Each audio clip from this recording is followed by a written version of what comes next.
Una familia nyumbani, watoto, mke, inakuwa hasara kwa nani?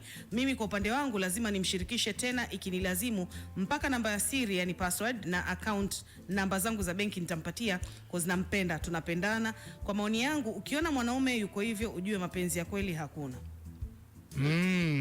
Lakini of course huyu hajakutana na yale ya maisha. Kwa sababu ukisafishwa account utagundua kwamba pengine ningetakiwa niwe na akiba fulani pembeni. Samahani kidogo, naongea ukweli kabisa hapo. Kwa siku ukisafishwa utasema siamini. Kwenye hili la kwake nakumbuka kuna jamaa mmoja alikuwa anafanya naye kazi zamani. Akakatwalika kwenye harusi yake. Naoa Jumamosi ijayo. Okay, akatupa na kadi. Imefika Ijumaa tunakutana na messages kwenye simu. Jamani, kwa sababu zilizo nje ya uwezo wetu tumehairisha harusi yetu. Nikasema hili ninalo nitalifuatilia na umbea wangu mwingi. Nikafuatilia. Bwana we, si kumbe waliamua kufungua account moja kwa ajili ya kuweka zile fedha. Yule dada, yani mke mtarajiwa, akawa na mdogo wake ambaye alikuwa amepata deal ya kwenda Marekani, kwenda kuzamia.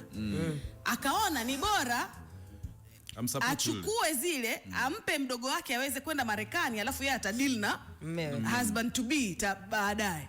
Yule bwana baada ya pale alimwambia, yani hapa ndo mwanzo na mwisho. Samahani sana, mimi na wewe nenda na hiyo hela. Acha hiyo hela ikuoe. Na yule dada mpaka leo, sijui unajua mdomo huumba. Yule dada mpaka leo hajaolewa. Yuko nyumbani. Kwa hiyo alijiharibia kwa ajili ya ndugu. Na mwenzake akarudishwa na Trump. Aya, asante, tunaona changamoto sasa hivi. Afadhali amegundua mapema. Lakini mimi nataka kusema kitu chochote ambacho unafanya maishani kina involve a level of risk.